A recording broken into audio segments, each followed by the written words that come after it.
bu temaga umuman to'xtalmoqchi emas edim men. Hamma hozir ret o'tkazyapti. Moylarni ustiga mashina chiqaryapti, o'zi chiqyapti.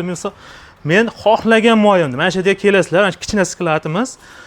Xohlagan moyingiz ustiga chiqing.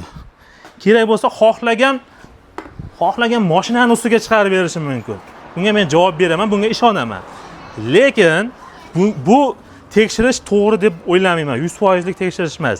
Nimagaki, shunaqangi sifatsiz moylar ham borki, ularning ham plombasi odamni mashinani ko'taraveradi. Lekin o'zi sifatsiz moy. U oqlanmagan, lekin o'zi sifatsiz moyda.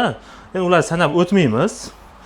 Xo'p, nima demoqchiman? Eng to'g'ri qaror o'zingiz bilgan, o'zingiz ishongan, tajribaga ega joylardan motor moylarni qo'yishingizni tavsiya beraman. Eng to'g'ri tanlov shu. Baribir 50 man desa, liboy odam aldab qo'yishi mumkin. O'zingiz ishongan joydan qo'yishingizni tavsiya etamiz. Bizga obuna bo'lishni unutmang.